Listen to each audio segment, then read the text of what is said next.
This is Bharat FM. बजेगा भारत झूमेगा भारत.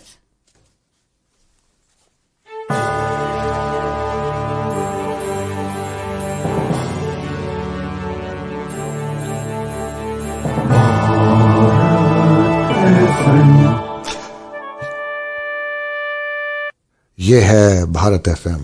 बजेगा Bharat झूमेगा Bharat. Namaskar, Sat Sri Akal, welcome and adab. You are listening to Bharat FM, a one-of-its-kind, multilingual, eclectic provider of entertainment, information and news to Indian Americans. Headquartered in Cincinnati, Ohio, Bharat FM airs shows out of Cincinnati, Chicago and Phoenix. We take pleasure in our ability to cater to your bhakti, chusti, sphurti, shakti and masti needs with our audio and visual shows. Check out bharatfm.com for our online program schedule and archives. I'm sure the content will definitely tickle your senses. Tune in via the 24-hour web streaming on bharatfm.com or via the Bharat FM app. More information can be procured at 513-488-5070. Hey everybody, welcome to Storytellers Cafe. Welcome back. As you know, Storytellers Cafe is a storytelling show on Bharat FM. I thank each and every one of you who come back every week, almost every week, to listen, learn, and enjoy. Thank you for choosing to listen to Storytellers Cafe. Today I'm speaking to none other than Sita Brand. This is the second episode with Sita. Sita is an accomplished storyteller, as many of you have already guessed and seen for yourself. Today, we are going to dive in and learn more about settled stories, Storyversity, and also Sita's mindfulness practice. And also, she's going to talk to us about her collaboration with an Indian sculptor based out of Bangalore. Well, a little bit about Sita. As you know, we are going to be traveling to the Yorkshire Dales. So come with me where I believe the temperature is 2 degrees or 3, and let's warm the cockles of our heart listening to Sita. As you know, Sita was born and raised in Bombay and has traveled widely. She has been telling stories for over 30 years. She grew up surrounded by stories told to her by her mother and aunts. After a degree in drama at Exeter University, Sita got a job with common law storytellers and musicians with whom she toured for several years.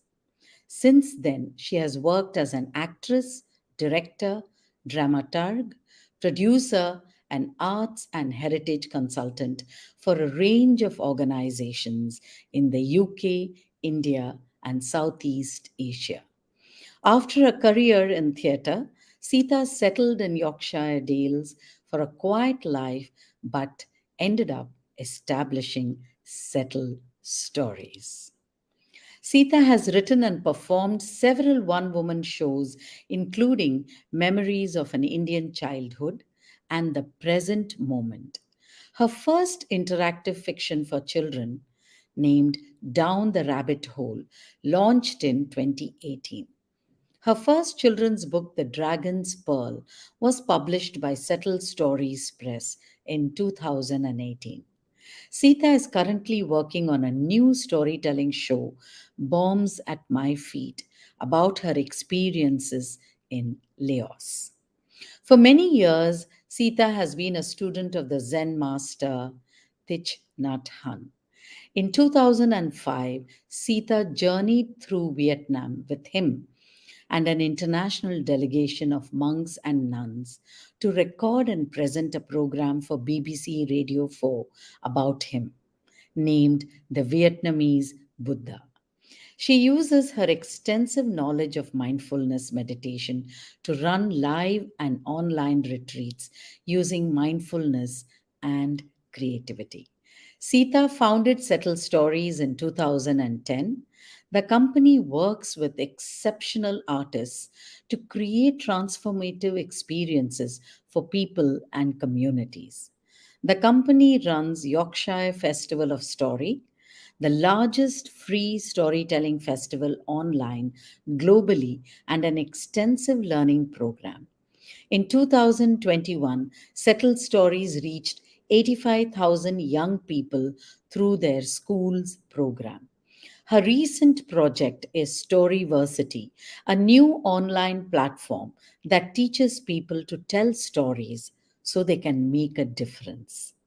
It has a growing worldwide audience.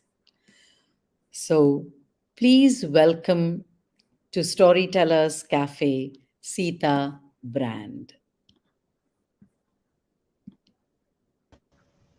Sita. Hello, Usha. So nice to see you again. I really enjoyed our conversation last week, and what a treat to be able to continue our conversation this week. Absolutely, Sita. Please welcome, and it's a real treat and such a storehouse of information, and it's magical to listen to you. So I'm sure the listeners who are watching are stay tuned, and you can also chat live with Sita. Do drop in your comments. We value your comments. We would love to hear from you, and let us know where you're from, and we will engage in a live chat for the last 5 minutes. So here we go, Sita.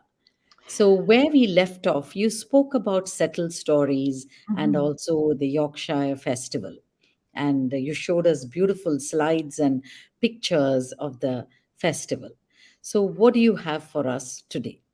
So today I wanted to tell you a little bit about a collaboration we did with Shantamani Mudaya, who is an award-winning international artist based in Bangalore. She's a sculptor and she's worked all over India. And I met with Shantamani the last time, in fact, that I was in India, which must be about 10 years ago now. And I was really taken by her work. And we had discussions on how can you use sculpture and the practice of sculpture in telling stories. And she had been doing a really interesting piece of work on the banks of the Ganga, where she creates these kind of hand casts. And so we worked with her so I'm just going to share with you the picture. So you can see here. I don't know why it's blinking, but there's you can see there is a picture of a I don't know why Yes. it's blinking. Okay, I'll stop that because it's a bit scary. And so we worked with 30 people around here, and we co-created this fantastic sculptural piece, which included her gathering the stories of people, and we filmed this process. And next to the handcasts, you would see snippets of these stories. And what was magical about it was that so many people came. And this is a small community. Like I said last time, only 2,400 people here. And people would come and they'd see something and go, oh, I know so and so. I never knew that he was a gravedigger. And I went to school with such and such. I didn't know. So people, even locally, really found out more about one another. And people would keep coming back to engage with the artwork, which we're hoping is going to be shown again next year. It would have been already, but the COVID. So, so I'd like to now share with you a very short film. Just a second. If I can get that right there. So share screen.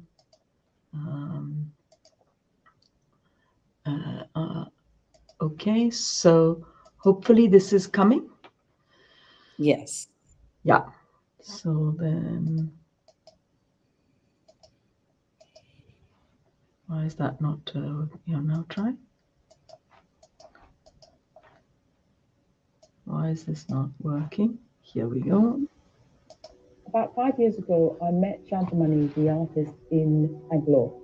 she was a sculptor and I was, a storytelling organization. And I said, how can you use sculpture to tell stories? We discussed about my work and this particular handcasting project that I had done earlier during my Ganga journey. Then told me about this project that she'd done on the banks of the river Ganga in India, capturing stories of ordinary people, casting their hands, then making short videos. I thought, well, how incredible it would be to do something like that in Settle. This project, Life in Our Hands, started with us wanting to capture the stories of older people, so 50 plus.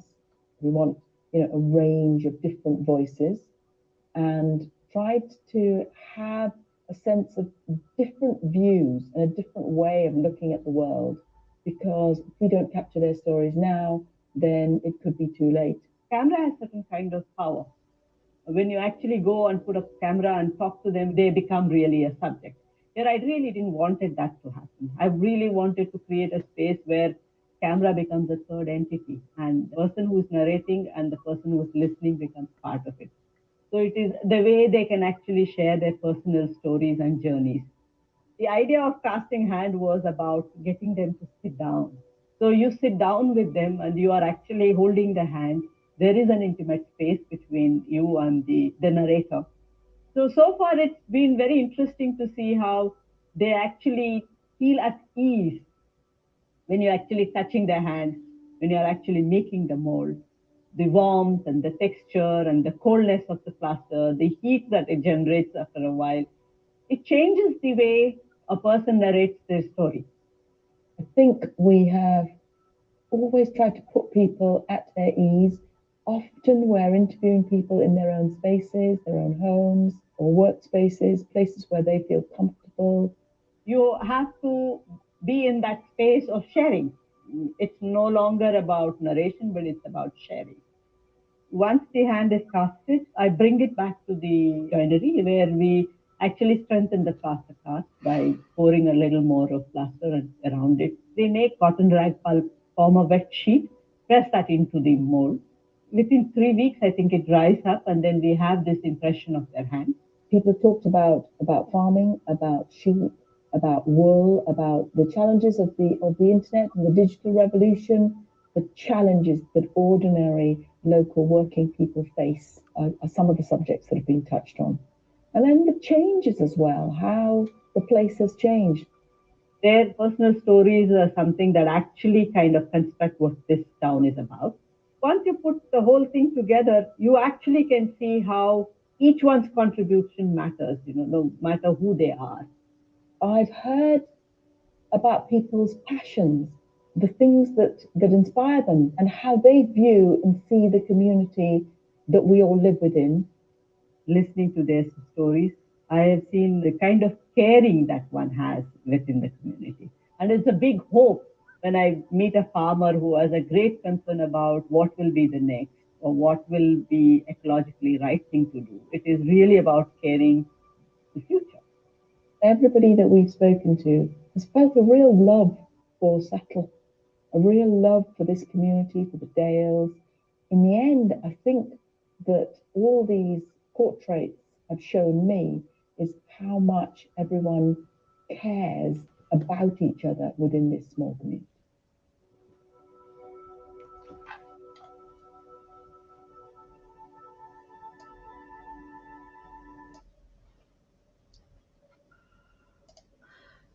So you can see there the way in which we worked together to create something that documents and brings alive the community. Before we came on screen, Usha, you asked me about personal stories. And personal stories are also a way of communicating. Traditional tales are, of course, wonderful. And I love traditional tales, but also the stories that we tell ourselves and that we communicate within our families. The way in which we see one another is communicated and told through a story. And these may be personal stories and they may be traditional tales, but the two of them coming together are what's important. I'd like to just share with you a quick picture of the the actual final artwork. Sure. So here that's coming, I think. Yes. So you can Oh. see here all of the images of the hands where they were cast with different ways in which people were holding their hands, together with the little videos that would which captured these unique stories of individuals. And it was a very powerful piece. And when it was on, there would be this buzz of the video that's happening, a sense of actually the place being populated and alive with the stories of this community. So it's certainly something that is probably one of the most interesting projects that we've done, and we hope very much to be working with Shantamani again on another project. It's just fundraising takes forever, but Lovely, lovely. Sita, that reminds me of a story, it's, I think, comes from the Indian subcontinent. There was a master who was a learned master, and there were two young men who wanted to test the master. So they said, we will catch a bird and hold it in our hand. You must have heard of it, and take it to him and ask him, that which we hold in our hand inside our fist, is it alive or dead? So they decided if he says it's alive, then they will crush the bird to death. And if he said it's death, it's not there, then they'll set it free. So they went to the master and then they said, what we hold in our fist, is it alive or dead? And the master waited for a couple of moments and then said, it's in your hands. So, exactly. yeah, so your hands reminded me of that story, that Yeah. little. Yeah, Um, absolutely beautiful. And it's this kind of thing that we forget, how important these things are. So I wanted to begin there also because your viewers and listeners will be, of course, very familiar with Bangalore and maybe interested in following up and finding out a little bit more about Shantamani and her work. Absolutely, yes. I would like to know more. I mean, Yeah. very interesting. And then you mentioned about talking about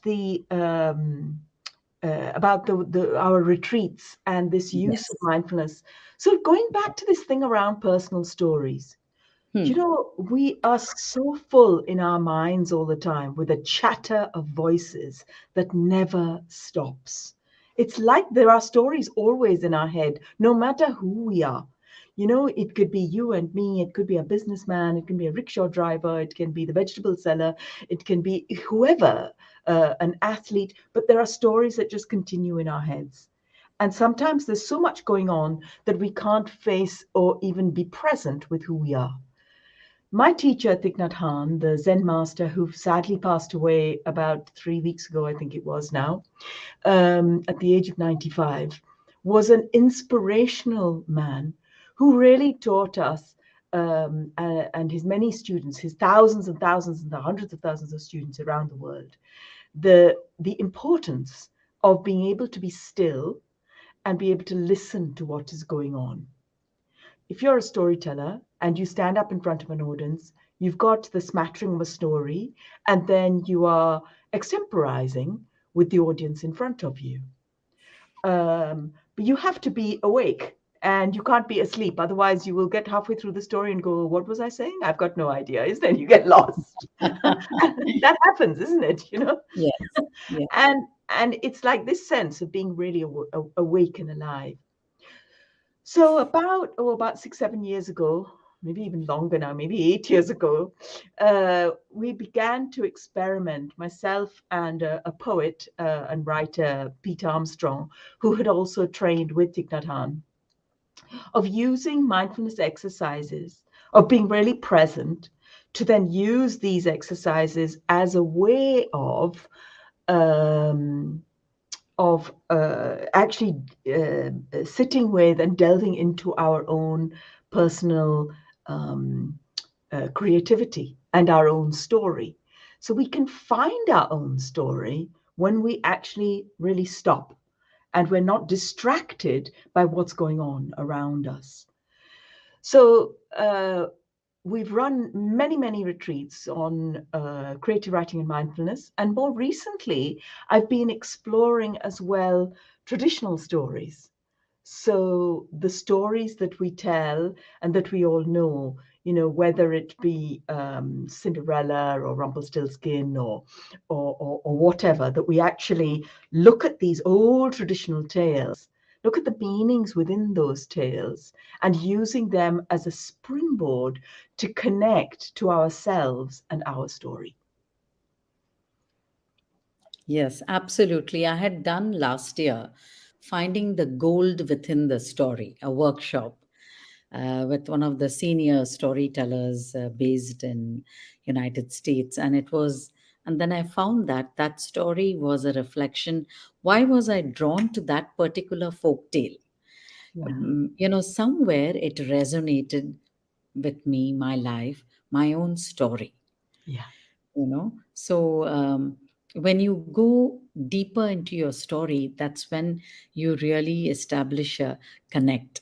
So be it a traditional story, and personal stories are also, like you said, connections, Mm. and communicating.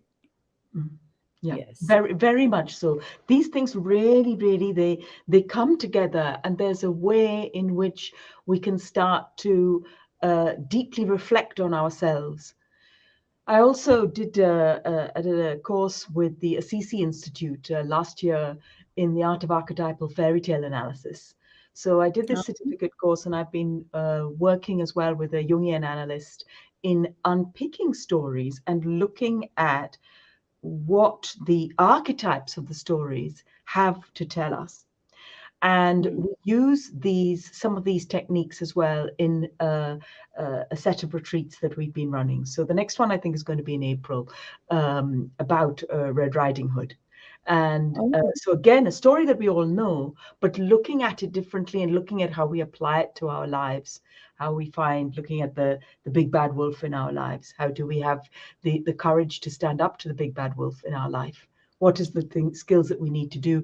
And then the ways as well in which we can actually present our thoughts and our thinking in a creative manner. So these are some of the things that I've been exploring and looking at. Wonderful. Sita, what is this institute that you did this The architect? Assisi Institute, which is in the US, and now I'm working with a Jungian analyst on another set of seminars, looking at the work of a number of tales. When we're exploring these stories and looking at them with the Jungian lens, and understanding the symbols and the archetypes that sit within a story, and what they can tell us, how we can draw out from them, so that we can actually make greater meaning understanding for ourselves and those around us. So it's been a very interesting journey. Yes, it has been. So your retreats are also about this, your mindfulness Yeah. retreats. Yeah. So we do a different range. So this year, for instance, we are actually going back to doing a live retreat. So Mhm. in August, I think in early August, the first week in August, we're going to be running a live retreat, which is a pilgrimage, and is based on the Sufi poem, The Conference of the Birds. I myself have studied The Conference of the Birds a lot ever since I first read it, since I was 17. So, 40 odd years or so of being obsessed with this. And the retreat will explore the journey of the birds in this deeply spiritual Sufi poem. And the other retreatants will join us on this journey. And there are a number of creative exercises, meditation, mindfulness, movement-based exercises, going for walks, really kind of connecting with the depth and the concept of pilgrimage. And it takes place in a farm near here, which is a beautiful farm not far from here, with fantastic views.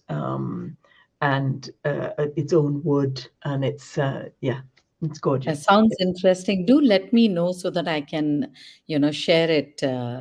uh, on Storytellers Cafe, even when there are other guests, because sounds very interesting, Sita. This is wonderful. So, moving on, would you like to talk about Storyversity, your Yes, I venture? I would love to.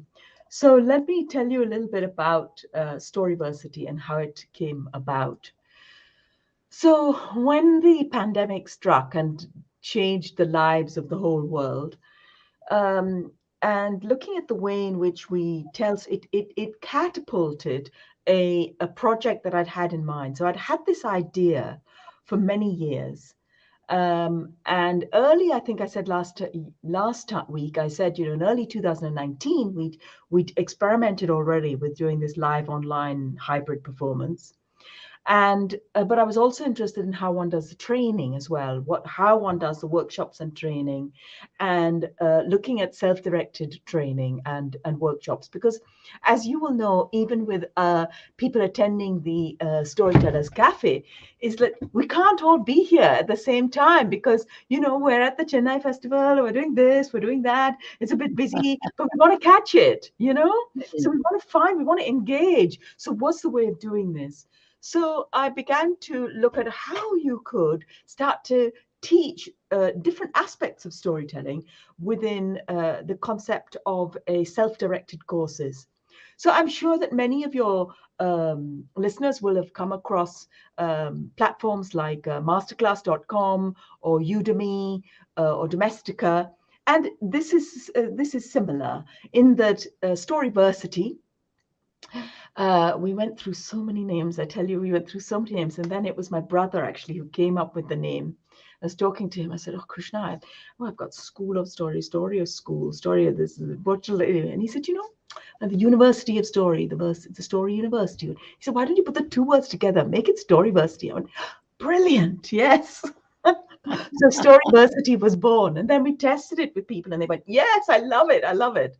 And the concept of the Storyverse. So in time, this is the kind of one-stop shop for all things story, not just about traditional tales, but also the things associated with it, which might be improving your voice.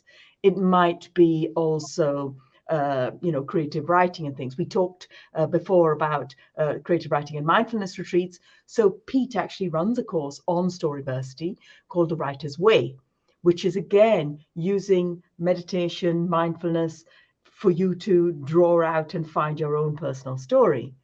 I'm going to be working with a comedian soon, looking at how you put comedy into your stories. And we're talking with other writers and some other well-known writers. Can't unfortunately say just yet because we haven't signed the contract yet, but all aspects of story, because stories are communicated in so many ways. They are in the classroom, they are in the boardroom, they're also in books, they're in podcasts, they're in the TV, they're in photography, and we're exploring all the ways in which we tell and communicate stories, and to understand, to have a greater understanding of how to communicate your story. So that's one part of it. And the other part for me, which has been the bedrock as well of setting up Settle Stories, was that it's not just about entertainment. It's about making the world a better place. I guess the way that I was brought up is that, and I'm very aware of my own privilege and having a very nice, middle class upbringing in Bombay. But, not everybody in India is wealthy, and not everyone in India has food, and not everybody, and these issues and problems exist all over the world. And so the way we communicate and the way we do things with one another, the way we use story is really important. And I mentioned last week about the fact that, when you hear someone's story, you can understand them, you are less likely to hate them. We have got to learn to work together. And so at its heart with Storyversity, it's how you can become a better storyteller. So no matter what community or what audience that you are speaking to, you can make the difference to the people around you. So let me just stop there for a moment and just show you a little short introductory film, if I can just get that to work. So I'm just gonna, hopefully this is gonna work. Share Yes, screen. sure. Share.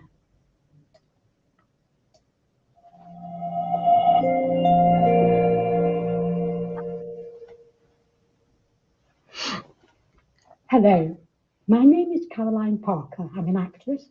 I work in physical theatre, having trained in dance and mime. I'm deaf, I wear a hearing aid, and I use speech, sign language, and gesture when I'm communicating. Welcome to my course on how to use gesture creatively. In this session, we will look at tuning up your voice. Your voice is your instrument, the instrument that you use to play the music of your thoughts and feelings.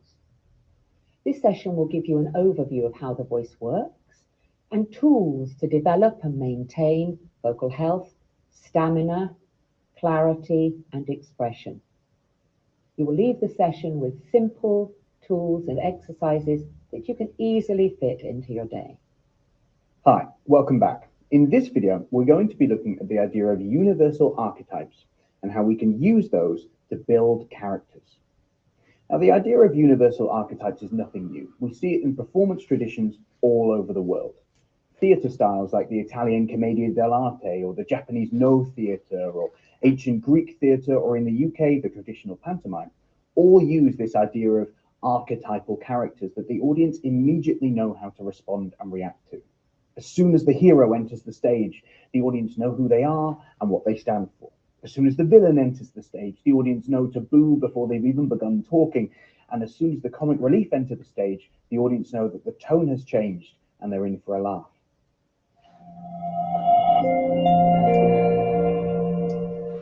So you can see there a little introduction to what we're trying to do. You saw Caroline Parker, who is an accomplished deaf actress. Barbara Hausman is one of the world's foremost voice coaches. She trains people like Jude Law and Ralph Fiennes and all of these very illustrious actors. And she's also going to be doing some more courses for us about vocal health and things. And then John Buckridge, who's also a storyteller and performer. And each course is quite focused. So it's not trying to teach everything. It's like a focused thing. So you will be, so let me just introduce you to the, just a minute, here we are. I'll just share my page.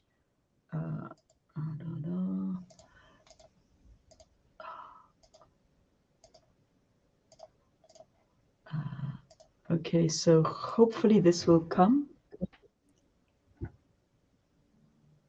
Yeah, I think you're there, yes. Yeah. So you can see here, these are all the courses. And when you go into a course, so here we've got like the Writer's Way I mentioned with Pete. So this is the one that does things, also looks at things to do with mindfulness. You'll get some information. You'll get a list of little sessions. They're all really, really short. And then there is a workbook as well. And if you complete everything, then you will get a certificate. In addition to the courses, try to get this. In addition to the courses, we'll also hold some live sessions, so Q&A sessions with myself or artists, and also from next week, I think we're starting practice sessions. So people who are subscribers to the platform can also join a session where, if you're working on a story that you want to tell and you want a safe space to try it out, because you don't want to look like an idiot when you go in front of the boardroom or the children in the classroom, and you want a safe space, here's a safe space with other people to try out your ideas. So there are these practice sessions as well. Wonderful, wonderful. So, Sita, I think you already, so if one wants to subscribe to Yeah, Storyversity, you go to the site yeah, and and then it'll take you to what you want to do, yeah. which So courses. basically, yeah, exactly. So if you're, oops, just a second. If you want to go to subscribe, you go to the site, Mm-hmm. and then share. Just a minute. Share screen. Here we go again. Share. So first of all, we can Yeah. go. You can click the button that says "Find out more," and Yes.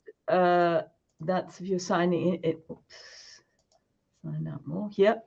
And here you can see little tasters. So all the courses, you can see a little bit, and they're very different, the courses. So we've got, Introduction to African Storytelling, Introduction to Storytelling for Teachers, Storytelling for Radical Citizenship, Storytelling for Parents, Storytelling through Song, etc. And there's more and more coming on stream all the time, but there are more that should be coming out very soon.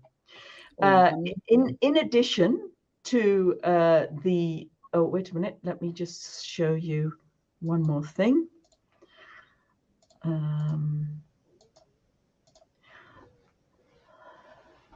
So, and in the top right hand corner, it says sign up. So Okay. if you sign up, you can choose to either pay monthly or pay annual. It's much cheaper. It's a third off. And really for your viewers, because we're very keen to support the Storytelling Cafe, is Yeah. we would like to offer a code which Mm-hmm. will give you 10% off. And Okay. that is, the code is Bharat 22. And the code is available. So anybody signing up with that code will be able to get 10% off until the 18th of February. Okay, let me just repeat that. Bharat as in Bharath Yeah. or T. No, just T. Okay, Bharat, 5 letters. No, Bharat, Yeah. 6 letters. Bharat 22. Yeah. The Okay, two and this, numerals, 22. yes, as in year 2022. And this is open, the offer is open, the 10% discount till the 18th of February. Yeah, So, that's right. what are So you it says waiting when for? you sign in, it says, if do you have a coupon, you just put the coupon in here. Okay, Yeah. I'm going to do that right away. So, and if Okay, anybody has any problems, then please contact me, okay, and we'll sort it out. okay. So,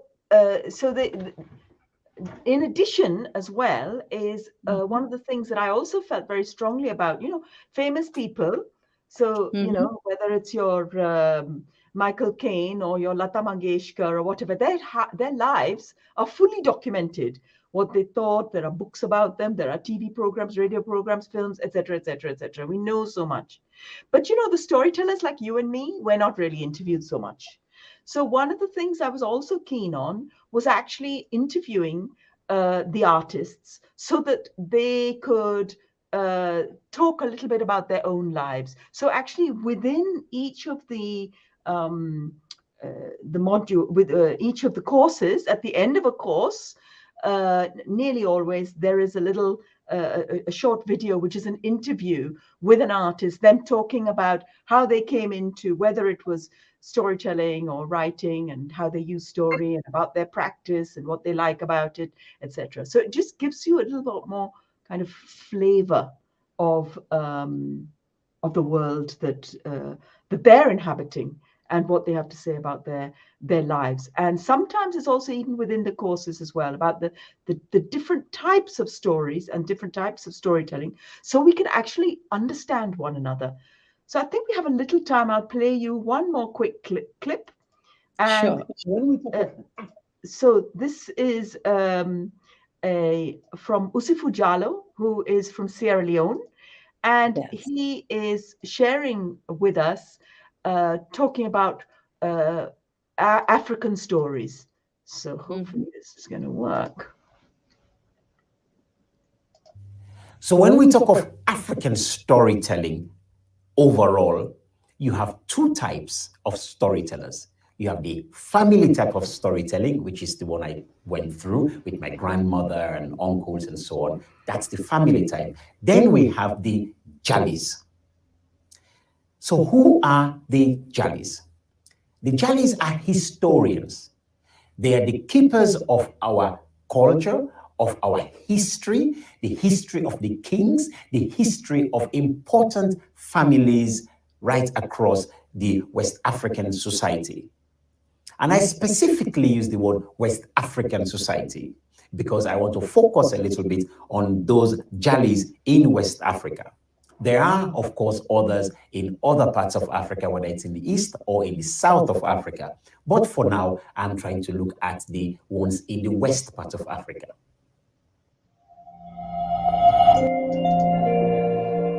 So that just gives you an idea, it's the surrounding, because it's not just about the story, it's the contexts.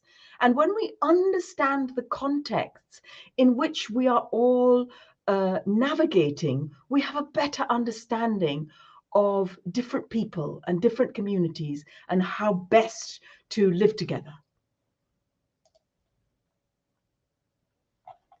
You're on mute, Usha.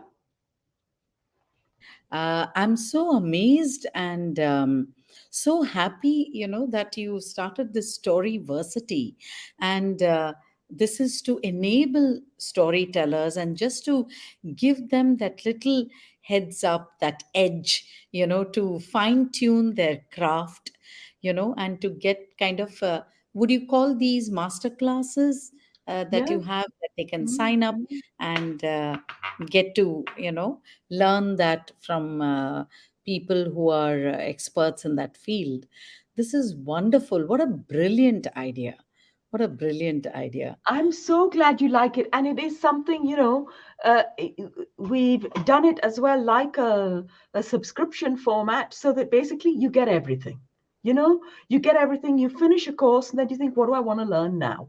And you dip into it, and some things they will speak to you and you'll go, I really, really like that. Some things maybe it's not going to make much sense to you, but there will be definitely something for everyone. And we hope as we have more live sessions as well, is that there will be more and more that people will be able to enjoy learning from. So when did you start the Storyversity? Was it So in the pandemic? Yeah, so we launched on the 23rd of November last year. So it's only just started. Oh, Very okay. recent. Okay. So I spent most of last year actually creating all of the content and also working with the web designer to put the website together. And there are a few other things I want to add to it. I've been also creating resources. So basically other resources that you can have within the resources section of the site, but there's more work to be done to develop the website to do that. And again, this is like, there's lots of different resources, like, whether it's you just want some simple tips on telling stories. Maybe you want a template outline for running a workshop in a school. This is the kind of workshop, this is how, how to construct it. Or whether you want a template for how you construct your risk assessment. Now with COVID and things, we all need to think about the safety of all of our communities. So what is it I need to think about? Structures. We need the help to do this. And sometimes it's like, too much to find. But I wanted a place which is a one-stop shop.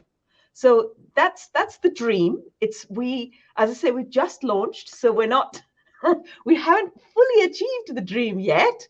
But it's this idea that we will in time. It's going to be this place where if there's something you want to know about story, go to Storyversity, because you will find everything you need. Absolutely, Sita. More power to you. This is brilliant and wonderful. I was just thinking, playing the devil's advocate when you give a template to a workshop and everything. So whether you're a seasoned storyteller or some people, anybody could take it up and run a workshop. Yeah. So, but then No, it's it's not, the also, detail is not there. A template is, you want to start with a warm up. You want yes, to then play something. So you have to do some work. Then you want yeah, to choose yeah, what is the yeah. story you're working with. But it's not Right. like the full thing written up. No. But this So is fabulous. This is fabulous. it just gets your brain like thinking about it. That's all. Wonderful. Wonderful. So, you really fired our brain, and I'm sure all the listeners and the viewers, even if you didn't watch it live today, you can always go back to Storytellers Cafe with Sita Brand and do watch it. I think there's a wealth of information and there's so much to learn. And Sita, if you have shared everything that you would want to share on Storytellers Cafe, because that's the idea, so that we spread this awareness about storytelling and information to the world, since in this pandemic we've all drawn closer and it's very, very easy to stay connected, even though it is on the virtual platform. And we would love to listen to a story. I mean, you're a wonderful storyteller. I can still, you know, listen to your voice modulation about lazy talk. I don't care. I love that. I can't be Good. bothered. Yeah, yeah. Well, let's finish with a story. So it's interesting, the story that you told earlier, because I'm sure there's a relationship with that one and this one, because I thought, what shall I tell today? And this is a story that I really like. And it comes, there are different versions of it coming from Africa and also the West Indies. And Mhm. it's the story of the blind man and the hunter. So once there was a hunter who lived with his sister, and they were very happy together. The two of them living together, supporting one another. And this, sorry, I made a mistake. The blind man was living with his sister, and the sister would help her brother who was blind to deal with all the things he needed to deal with in life. And one day, the sister wanted to get married, and she met a very handsome hunter. This hunter was just so dashing, tall, dark, handsome, beautiful, thick black hair. She just fell in love with him. And it was decided that they would get married. So the two of them, they got married. They had a beautiful little wedding, and the people from the community came, and then the hunter moved in with the blind man and his sister. And the blind man said, was very welcoming to the hunter, but the hunter would say to his wife, your brother, he is blind, he is useless, just let's get rid of him. I mean, what is the point? He can't see. So no, no, no, no, no, no, said the sister. I mean, he's my brother. He's my blood, my flesh and blood. I have to look after him and help him and support him. I don't want to let him go. So every evening, the blind man would say to the hunter, let me go with you tomorrow and help you with your hunting. You, said the hunter, you help me? How can you do that? You can't see. You can't see. No, no, no, that's not going to work. You just stay here, take rest. I will go because I will be able to catch the gazelle and do all the things that need to be done. And the blind man would sit quietly. People would often come to see him and ask him for his advice. And he was very clever, although he was blind, and he would give them whatever advice they needed. Anyway, one day the hunter came back and he'd shot this really big gazelle. He brought the gazelle back. They'd had this big stew for dinner. And he was relaxing after the meal, his hands on his stomach. It was just like, this is good. Maybe he was having a little hot toddy or something. And he turned to his brother-in-law, the blind man, and he said, tomorrow You will come with me. You will come with me. We'll go hunting together, okay? Oh, that's good, said the blind man. And the next morning, the blind man got up early, got up very early. He got himself dressed and ready. The hunter was there, and they went out into the forest, and the hunter put out his hand, and the blind man held his hand, and the two of them walked into the forest. They kept walking and walking and walking. And then the blind man said, "Stop, for I can hear there is a lion." "Oh, but it's resting. It has eaten. It's okay. We can go forward."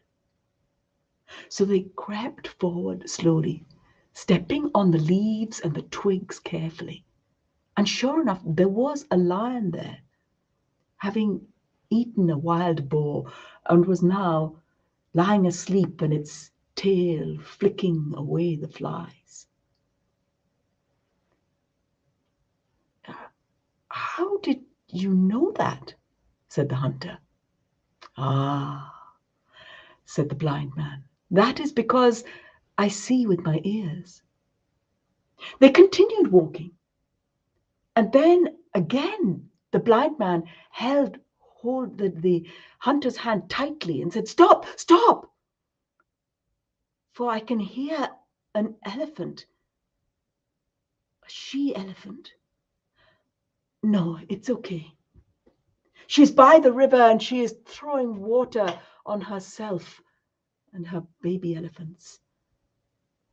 And sure enough, they walked a bit further, and sure enough, there was an elephant and by the river, and the hunter was confused, and he said, "How did you know?" "Ah," said the blind man, "that is because I see with my ears." And they got into the middle of the forest, and there in the middle of the forest there was a clearing, and the hunter showed the blind man how to set a trap. And then they returned home. The next morning, the blind man got up early. The hunter put out his hand to take his brother-in-law with him, and the blind man said, "No, it's okay. I know the way." And he, in fact, led the way. He did not take one wrong turn. He did not trip on any twigs or branches or anything. I went straight right to the center of the forest where there was the clearing. And there in the center of the clearing were the two traps. "Oh," said the hunter, "birds have been caught. I'll get the birds out of the traps. You sit here," he said to the blind man, and the blind man sat down. The hunter took out the bird from the blind man's trap, and it was a bird with beautiful red, gold, and crimson plumage, with green feathers as well. And in his trap, the hunter's trap, was just a small brown grey bird. "This fellow is blind. He doesn't know. I will keep the beautiful bird to myself," thought the hunter. And he gave the blind man the small brown grey bird. They continued walking back home to their hut. And then they got halfway, and then the hunter stopped, and he said to the blind man, "You know, you're so clever. How come the world is full of greed and hatred and delusion?" "Ah," said the blind man, "that is because the world is full of people like you, people who take things that don't belong to them." The hunter was overcome with remorse.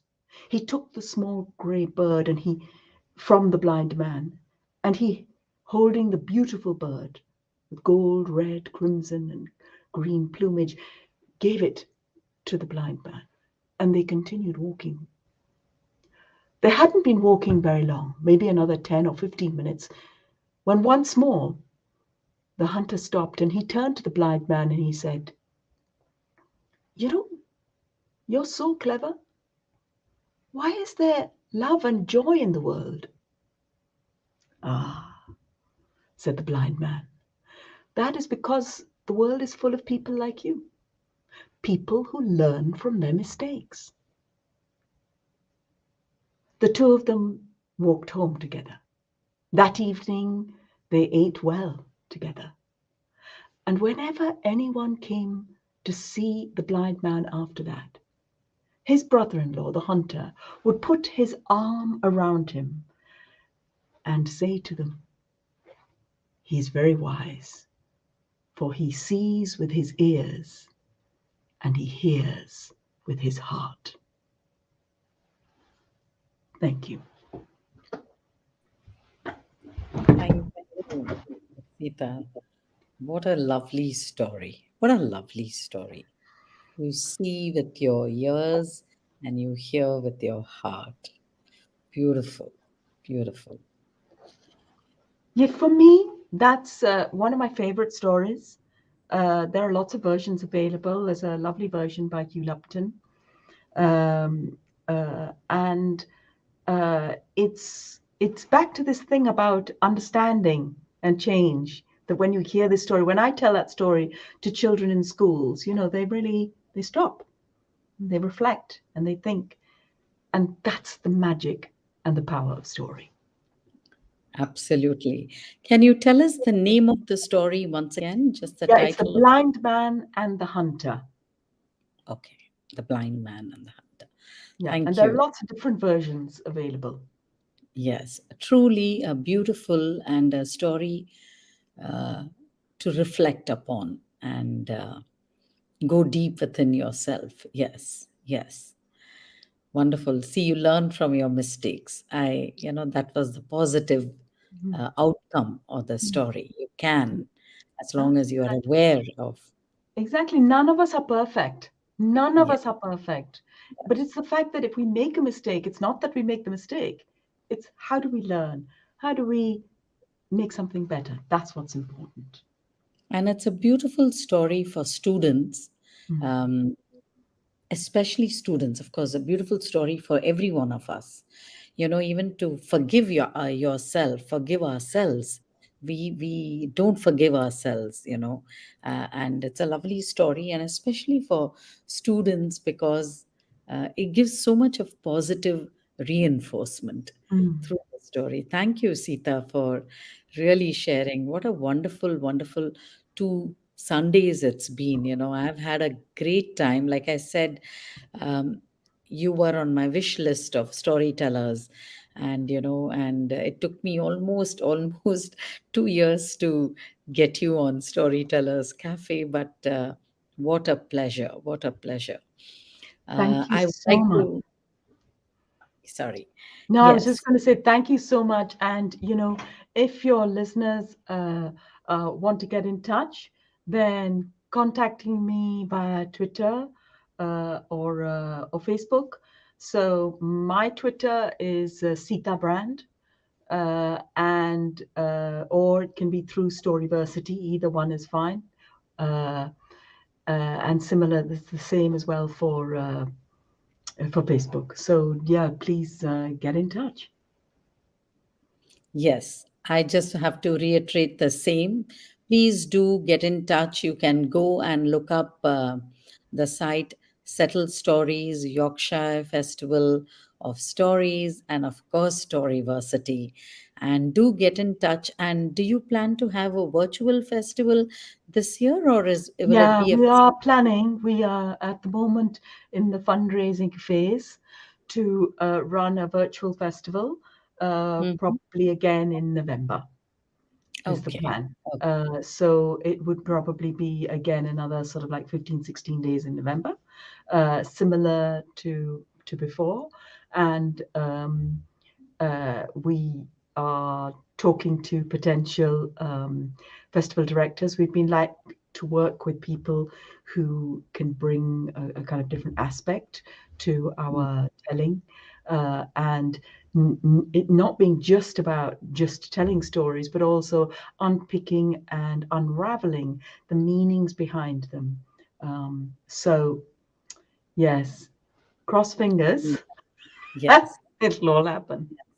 Yeah, please stay tuned. Like Sita said, you can follow her on Facebook and you will get updates. And do be a part of the festival as a listener because we do need listeners, and you will be definitely in for a treat. Thank you so much, Sita. And Please don't forget, Storyversity is offering you a discount, and the discount code is Bharat22. And this is available up till the 18th of February. So you have another 5 days to go and do avail of this discount. And you're sure going to benefit and learn a lot from Storyversity. Thank you, Sita, so much on behalf of Bharat FM and Storytellers Cafe. It's been a pleasure to host you. Thank you. Thank you. And as for the listeners, stay tuned. I'll see you back here, same time, same place, in 2 weeks' time. Thank you, everybody. And have a great, what's tomorrow? Tomorrow is the 14th of February. It's Valentine's Day. Yes. So go ahead and spread a lot of love and I would say love. Yeah. Yes. Good night. This is Bharat FM. बजेगा भारत झूमेगा भारत.